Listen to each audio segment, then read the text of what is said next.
Yo, yo, yo guys, check, kamusta mga idol? So ayan, mag-update tayo ngayong Biyernes Santo, okay? So, kumain na ba ang lahat? Kasi alas 2 na, mga lods. At hirap kami kanina dahil walang mabilan. Sarado lahat ng tindahan, mga lodi. Sa Osave lang ang bukas. So ayan, mag-update tayo ngayon mga idol. Gravities ang ating mga news. Interesting to, mga lods, no, promise. So sana i-like nyo ang ating video at mag-enjoy kayo sa video natin ngayong araw, mga lodi, no. At syempre sa mga gusto ng ganitong content, everyday news update, trending news, global, crypto, mag-subscribe na kayo sa channel natin, okay? So ayan, mag-news na muna tayo. Check muna natin yung chart natin, no, na medyo kagabi medyo nagkaroon tayo ng drop point. Ay, sa ano ba, ganun din ba sa Bitcoin? Nag-drop ba yung Bitcoin? So Bitcoin medyo ganun din katulad ng XRP, mga lods, no. Doge kasi may position tayo sa Doge, kaya tingnan ko yung Doge ngayon. XRP ganun din, ang laki ng dinrap, no, and then naka-recover na. So at tumitsempo tayo ngayon ng bottom, no, mga idol. At goods pa naman yung mga previous position natin. Kaya hindi mo na ako nakikialam dito. Pinapabayaan ko lang. Meron tayong dalawang position na positive naman. XRP and Doge. Okay? XRP and Doge na position natin. Ngayon, kapag medyo nag-drop pa to, titignan natin kung makaka-position ulit tayo ng isa pang token. So, mas maganda kasi gusto ko mga apat na token na position eh. Tapos sa kalilipad, no, boom, apat. Gravities. Sana old. Diba? So, ayan mga idol, no? Ayun yung ating chart. Ngayon, check naman natin ang ating mga balita. Crypto bubble muna tayo. O, green tayo ngayong oras, ha? Sa oras na to, green tayo. Pero sa day, medyo malabong green. Sa week, medyo mas lamang ang red. Okay? So, ayan. Punta na tayo sa ating news ngayon na malupit to, mga idol. So, isa to sa pinaka-importanting bridge sa Iran, mga lodi, kasi pinagdudugtong nito yung Tehran at yung Karaj. Paano babasahin to? Karaj. 'Di ba?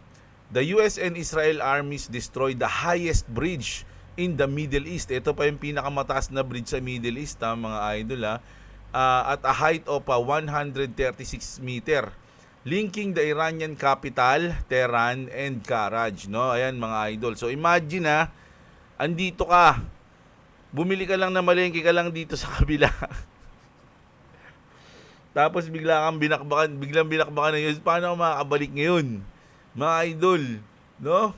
Matindi to, mga lodi. So, isa to sa mga importanteng bridge Sabi nga dito ni Trump, mga idol, ayan. Sabi dito, the biggest bridge in Iran comes tumbling down. Sabi to ni Donald J. Trump, ni Daddy. Never to be used again. Hindi na raw maayos yan, sabi. Pero, ay magagamit. Pero siguro magagamit pa, hindi natin alam kung gaano nga lang katagal ayusin. 'Di ba? Pero sabi niya rito, never to be used again. Much more to follow. O meron pa daw mga kasunod na mga ganitong pangyayari. So parang ang sinasabi ni Trump dito, kaya namin targetin yung mga mahalagang lugar para sa inyo, no? Kaya kung ako sa inyo, it is time for Iran to make a deal before it's too late, no? So sabi niya, nako, kapag hindi pa kayo nakipag-deal sa amin, masira talaga yung bansa nyo. And there is nothing left of what it still could become a great country. Parang sinasabi ni Trump dito, makipag-ayos na kayo kasi kapag hindi, yung mga mahalagang bagay sa inyo, pag binakbakan namin yan, baka hindi na kayo makarecover. Baka,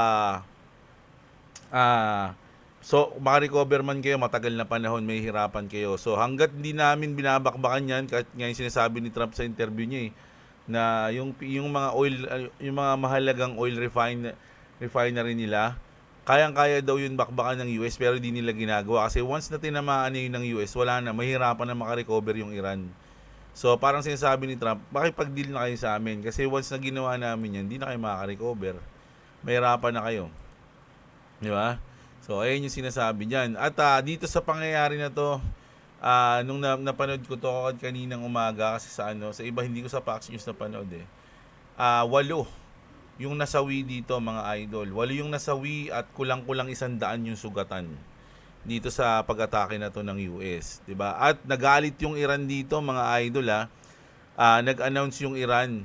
Tapos binantaan nila meron silang mga sinabing lugar na pwedeng mga bridge din na gaganti daw sila ganto ganyan. So ayun yung ano rito, ayun yung news dito mga idol. So hintayin natin kung gaganti nga sila. Lagi naman sinasabi, anong pang gaganti nyo? BB gun? Pellet gun? Wala na kayong pangganti. Ganun yung sinasabi ni Trump So makikita natin yan. Na kung sino yung nagsasabi ng totoo. 'Di ba? Kasi sinasabi naman ng Iran, wala namang kumbaga, sinasabi ng Iran, wala, hindi kami nadadamage sa US. O ito, paano ngayon to? Isa to sa pinakamalaking bridge sa Iran. At pinagdudugtong niyo yung capital ng Iran na Tehran, tsaka yung Karaj. O, 'di ba? So ang laking ang laking hassle niyan, mga idol.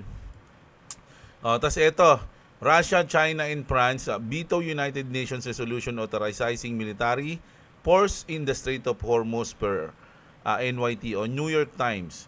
Gulf Arab states led by the UAE push hard for UN approval to reopen the Strait by force. So gusto na nilang ma-open to. Ang laki na ng perwisyo na nangyayari dyan, mga idol, no?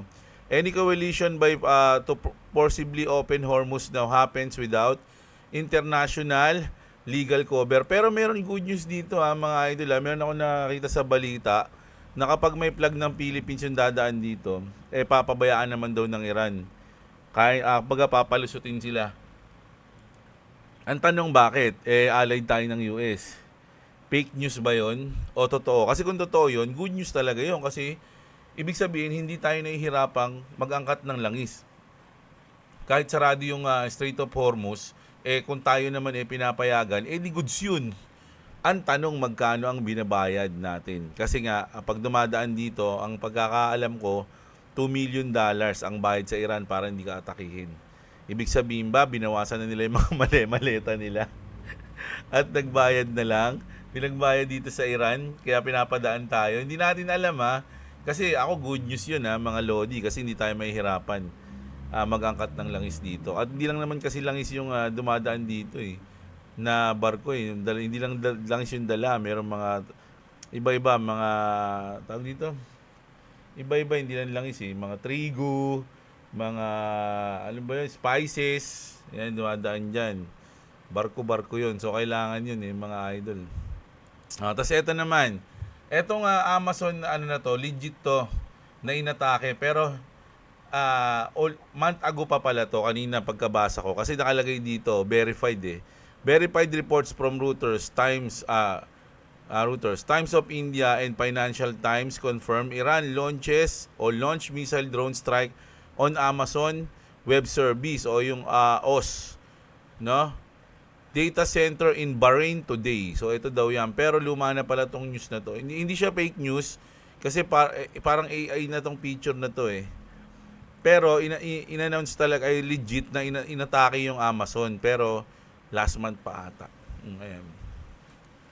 Kasi akala ko, 'di ba, nangako yung Iran na atakihin nila yung mga US businesses sa Middle East. So akala ko ito na yung umpisa, yung pala matagal na to. Ito mainit din tong news na to, mga idol, kasi mga general to US Defense Secretary Pete Hegseth today fired more than 12 generals including the commander of the US Army Ground Forces. So pinagtatanggal to kasi parang ang nangyayari, nababagalan si Trump, nababagalan sila Pete Hegseth, hindi sila angkop dun sa posisyon. Kumbaga, marami pa silang kuda. Kumbaga, may mga gusto si Trump na tumatagal. So, pinagtatanggal na sila. Yung sumunod agad, bahala kayo. So, pinagtatanggal sila dyan, mga idol. Totoo, ayun, tinanong ko kay Grok yun, kung ba't sila tinanggal yung sinabi. Yung sinabi ni Grok, ang kulit kasi ito, sa crypto, Algo. Nako, umangat yung Algo ran mga lodi 20% ata Algo. Ayan 20% grabe. Sa 7 days, oh my goodness. So from 4 pesos 91 o 87 cents. Ngayon is nasa 7 pesos .20 yung Algo, mga idol Pero talagang, pero yung algo mga lods, medyo nag-drop talaga ng solid yan. Kung titignan nyo nga, 96.1 discount yan mga lodi, kaya lang all-time high niya is 183. Kaya pag tinignan mo yung max na chart niyan mga lodi, ayan tignan nyo. Diba? So sobrang bagsak. Ngayon, buti na lang nag-up ng konti. So, good news. Speaking mga lodi, asan na tayo? Speaking mga lods, akala ko avalanche to, algo pala. So, speaking dito mga lodi, na news natin to kahapon na nagparinig si Emin Guinsirer, yung CEO ng Avalanche, di ba? Nagsa April Fools niya, yung banks are choosing Ripple. April Fools, obviously, they actually use Avalanche. So, ayun yung April Fools niya, parang tinira niya yung Ripple dito. Ngayon, gumanti si Brad Garlinghouse. Sabi ni Brad Garlinghouse, glad to know we're living rent-free in your head. Di ba? Basag siya. Ngayon, to the rescue naman, mga idol, si Charles Hoskinson. Ito, galit sila sa... Nagtutulungan yung Ripple ngayon, but it's the standard, sabi rito, mga lodi, no? Sabi naman, kasi alam nila, tama to si Anonix, Instead of trying to farm engagement using Ripple's name with April Fool's joke, just spend the money and buy yourself a blue check. Wala ba siyang blue check? Wow, ako meron. Ayan, mga idol, mga lodi, sa mga gagawa, sabi ko na ba yun? Gawa kayo ng X account, mga lods. Follow tayo sa X, okay? Napagdesisyonan ko ng, meron na tayong blue check. Okay? So, kapag pinalaw nyo ako, i-message nyo ako para ipapollow ba ko kayo. Importante yung X, mga idol. Okay. Maganda yung Facebook, pero solid din yung X kasi maraming news dito, okay? So, gawa kayo. Mag-news din ako dito. Isipin ko lang kung ano yung i-content ko dito. Hindi pa ako nakapag-decide, Pero, ang sure, magko-content ako dito. Hindi ko lang alam kung news din, crypto ba, hindi ko alam. Ano ba maganda? Basta yan. Titignan natin kung anong magandang i-content dito. Malamang news, para hindi tayo naubusan, ng content, no?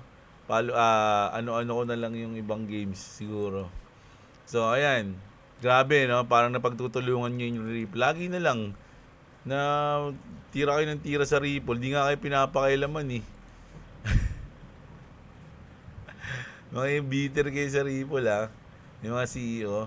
Kaya nga ito, mga lods, Pero ito, napaka-solid ng sinabi dito ni John Deaton, mga lods, no? Sabi niya rito, may point naman daw si Charles Hoskinson sa mga sinasabi niya, no? About sa Pacto being a security for young projects. Yung mga bago kasi, once na may sa batas na yung Clarity Act, yung mga bagong darating o yung mga bago, malamang magiging security yun, mga idol. So, kumbaga, mababawasan yung nila, yung chances, mga parang ganoon, and the getting out of purgatory at the SEC, and of course the criticism of passive yield not going to stable coins, no? Kasi nga ayun yung nilalaban niya, sinasabi nila, pero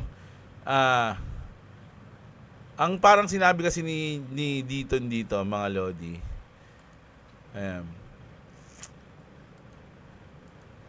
John Deaton with dire warning. Charles Hoskinson was valid points about the Clarity Act.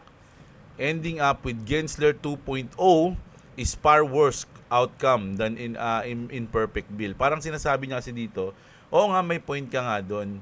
Pero mas importante pa rin na maipasa to. No, yung batas na to. Kasi once na hindi siya maipasa, baka mangyari sa atin yung another Gary Gensler na hindi talaga sang-ayon sa crypto. 'Di ba? Once na mangyari 'yon, nako, di lugi tayo. Pero kung napasa na to na batas na to, mas okay to. Mas okay na imperfect bill, hindi perfect na batas, pero merong batas kaysa walang batas. Okay? Kaysa walang batas. Kasi hindi lang naman yung yielding yung diyan, importante, maraming yan, 'di ba? Sinabi ko na sa inyo nakaraan, Imperfect nga siya, pero mas okay 'yon kaysa walang batas. Kapag walang batas, mas malaki yung chance na mabuwisit tayo sa mga susunod na chairman. Paano na pag nagkaroon tayo ng Gary Gensler 2.0? Oh, lugi na kayo. Kasi yung Ripple panalo na eh. Hindi na pwedeng i-demanda yung Ripple eh. Kumbaga, magiging Ripple lang yung pinaka-regulated. 'Di ba? Pagka ganun. Yung iba ano pa sila, open pa sila para makasuhan, pwede pa silang kasuhan. O pag sinabi ng SEC na iimbestigahan namin yung Cardano. Iimbestigahan namin o di kawawa ngayon yung Cardano. 'Di ba? Pero kung may batas na eto na yung mga malinaw na, hindi na mangyayari yung ganun. So mas maganda 'yun kaysa wala tayong clarity. O ganun 'yun mga idol. So, ito ba 'yun? Ito pala. Kasi XRP Binance 30-day liquidity index just hit historic low near zero. Turnover has collapsed from 200 billion plus January 2025 to near nothing. This is either the calm before the storm or the setup of the decade. Yung liquidity index, ito na basahin natin. Ang 30-day liquidity index ng XRP sa Binance ay tumama sa historic lows. Malapit na sa zero. Kasabay nito ang trading turnover. Kumbaga walang nagtitrade. Kumbaga tahimik. No, yung trading volume ng XRP, parang lahat naka-hold lang. Ay bumagsak ng gusto. Mula sa higit na 200 billion noong Enero 2025, ngayon ay halos walang nagtitrade mga lodi. Kumbaga, naghihintay lang sila. Di ba? Ano ibig sabihin nito, liquidity index? Ito ang sukatan kung gaano kadali o kahirap magbili at magbenta ng XRP nang hindi masyadong naapektuhan ang presyo. No? Kapag malapit na sa zero, ibig sabihin ay napakababa na ng aktibidad, no? Yung activities ng trading. At liquidity turnover, ang kabuang halaga ng mga trade na nangyayari sa loob ng 30 days ay sobrang baba na nito kumpara dati. Ano yung impression ng poster? Ito si Saif. Tinawag niya itong calm before the storm, the setup of the decade. Sa madaling sabi, maraming XRP holders at analysts ang naniniwala na ang ganitong sobrang mababang volume at liquidity ay maaaring senyales na may malaking bagay na mangyayari soon, tulad ng regulatory clarity, bagong balita o biglang pagsabog ng presyo o moonshot. Pero maaari din itong maging senyales ng kawalan ng interes. Pwede rin yun mga lodi, pero imposible kasi yun eh. May kasamang chart mula sa CryptoQuant na nagpapakita ng matalim na pagbagsak ng liquidity. So anong sa tingin nyo mga idol, no? Ako talaga calm before the storm to, mga lods, no? Sipin nyo, walang kumikilos. Walang kumikilos, mga lodi. Nakaabang lang sila lahat. Baka dahil dito. The Swift X Ripple saga is suspicious, no? Kasi si Tom Shakas, ano pa basahin to, no? Si Tom Chak. Ano na siya, no? Stepping down. Today I'm stepping down, no? I spent the last 6 years Chief Innovation Officer at Swift, working across 11,500 plus financial institution on problem that sit at the center of global finance. The work is in good hands. Today I'm stepping down. So, nagre-retire na siya. Sabi ngayon dito, September 25, kasi kahina-hinala daw mga idol September 25, Swift CIO si Tom Shack, ito nga, Max Ripple, no? Minak niya yung Ripple. Surviving lawsuits isn't resilience, ayun yung sinabi niya. So, minak niya yung Ripple. Pagdating ng October 2025, Ripple drops 1 billion to acquire G-Treasury. Ito yung binili nila yung G-Treasury, mga idol 'Di ba? 1 billion. So, gulat sila diyan. April 2, ngayon to, Tom Shack steps down from Swift. April 2, Ripple Treasury. Kumbaga, kapag step down niya, Ripple Treasury is now officially part of Swift Certified Partner Program. So ano sa tingin nyo, mga idol? Nag-step down ba siya o baka dahil na-acquire na o tinanggal, sinabi ng Ripple, umalis ka na dyan. Sige, papayagan ka na yung mag-post na kunyari, nag-retire ka na o nag-step down ka. Pero, alam mo na yon.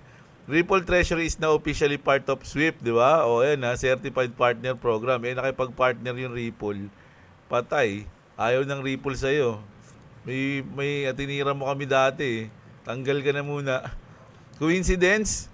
Or did the competitors' rails just get upgraded from the inside? Okay? O, kumbaga, tinanggal na siya kasi may bago na. No? Because of the same happened when Biden admin and Epstein cabal weaponized SEC against Ripple, and when President Trump came in, they went away and the lawsuit dropped. O, di ba? Kumbaga, hindi siya coincidence mga lods, no? Ako, naniniwala ako dito, mga idol. Tapos ito naman, Japan. Ako, legit to, mga lods, yan nung na natin si Grok dito. Ay, hindi, ito ba yun? Bali, tanongin na lang natin ulit. Japan about to flip the switch on XRP. Japan is set to reclassify XRP as a regulated financial product under the Financial Instrument and Exchange Act o yung FIEA by quarter 2 ng 2026. On April 17, a global partnership valued at roughly 2.16 trillion is expected to go live on XRP Ledger. Nako, April 17. The real token build the XRP Ledger is positioned to play central role with this ecosystem, sabi niya. Ito kasi yung interview to ni Jay Claver mga lods, no? So ayan yan. At ito naman, Ripple Treasury, ito na nga yan, no? Yung in-acquire ngayon. Ripple Treasury joins SWIFT Certified Partner Program. Ripple Treasury has secured its place in SWIFT's Certified Partner Program. An analyst, Chad Steingraber, reports, yun yan, ni-report pala niya, siya pala yung nag-report. The next-gen platform unites cash, crypto, liquidity, and global payments in one interface. CFOs can now manage corporate finances in real time, bridging legacy and digital system. Direct access to Alliance Lite 2 and real-time Ava Lux apps are now live. O yan So, nagpartner na yung SWIFT tsaka yung Ripple, no? So, ito lahat naman to mga idol, good news naman yan sa atin. Di ba? Alam nyo na yan, mga lods,